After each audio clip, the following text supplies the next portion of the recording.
Looks like director Guy Ritchie took that Aladdin money and made a movie that he wanted to make. I usually like wearing hats in my reviews, mostly to cover my bald head, but I can't find my favorite hat. And I was going to wear this one, but I'm not really feeling it, so let's get on to the review.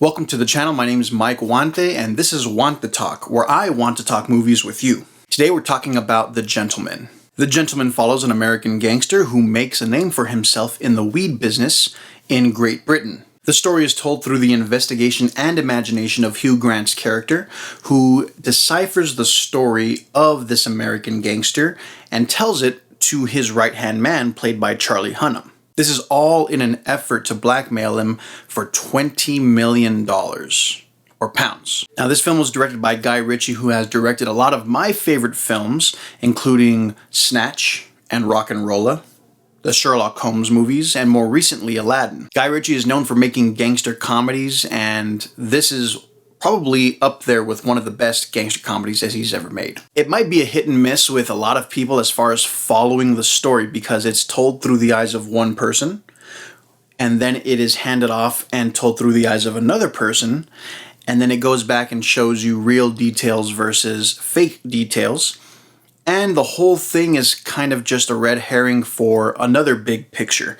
So the whole thing is just a huge gangster mystery, and that's kind of what Guy Ritchie is really known for. That's what we saw in Snatch, that's what we saw in Rock'n'Rolla. And honestly, I kind of deciphered the whole whodunit at the very beginning. However, there's more than one whodunit, so there's kind of the whole mystery behind that. And a lot of things that we kind of forget about that's kind of shoved to the side and then brought back to light, and you're like, oh, duh, why didn't I remember that? Doubt causes chaos, and one's own demise is part of a line that we hear at the very beginning of the film, and that pretty much plays a big part in the entirety of The Gentleman, because there are doubts, it does create chaos, and it causes the demise of several people. So that's the line to live by when you're watching this movie. So that sharp dialogue was there. You have to pay attention to that dialogue because it helps carry and elevate that story. And just the interactions between each of the actors, man, it's just perfect. I loved it. And it's titled The Gentleman for a reason. Everyone in here is eloquent. They treat each other with respect. It's not overly violent, although violence does play a big part in the film, but everyone talks calmly to each other.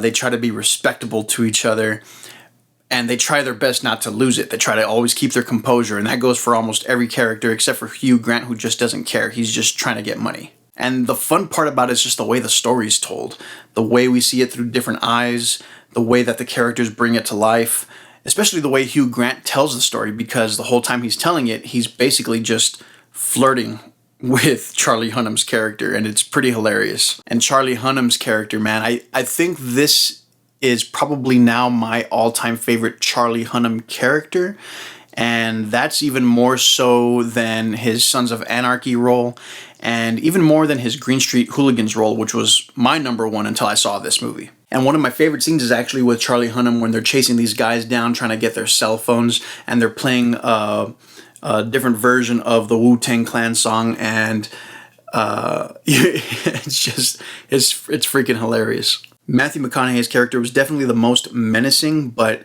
it wasn't over the top. It was played very calmly, very gently, but when he was in his gangster mode and when he was ready to commit an act of violence, you kind of felt like, oh shit, this guy's in trouble.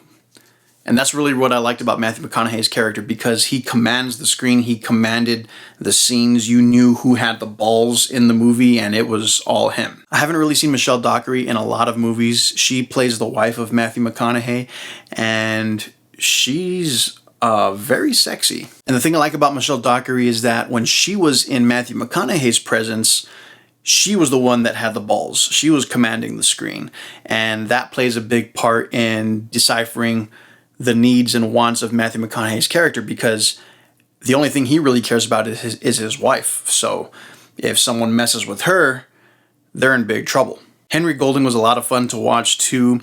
I think his character was probably the least intimidating, although that's the point of his character. He's trying to be this new up-and-coming presence, part of the new school, trying to overcome the old school part of the gangster realm, and it's pretty hilarious seeing him try his best to best the best, if that makes sense. Colin Farrell was my other favorite character in this movie. The first time you see him on screen, he's kicking some kids' asses, and it's just freaking hilarious. And he's also another one of the gentlemen because he's just a respectable guy. He's trying to do the right thing. He's trying to take care of these boxers that he's training because he's a fighter himself, and they call him the coach. And he just whoops these kids' asses and puts them in their place, and it's just freaking hilarious because he just does it with such ease and with perfect comedic timing.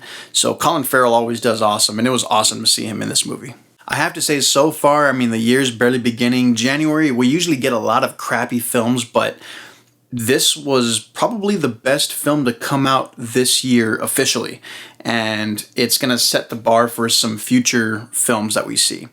The script is amazing, the dialogue is amazing, something that we've been missing from Guy Ritchie films. Basically everything you want from a Guy Ritchie film, we finally get in The Gentleman. I was a little sad to be in the movie theater with like 5 other people. I know it's not going to have a big opening, it's not going to do extremely well, but I'm hoping that it does, because I think this could be the next Snatch. If you have seen Snatch, which if you haven't, you better go watch Snatch, because that's an awesome movie as well. All in all, I had a great experience in the movie theater. I was laughing, other people were laughing, and it was actually just a good time. It was a good, enjoyable film that I think was worth my money. So I'm going to give this film 4 stars. That's it for my review for The Gentleman. Make sure you like, follow, subscribe to Want to Talk. Other than that, I'm Mike Huante. That's a wrap.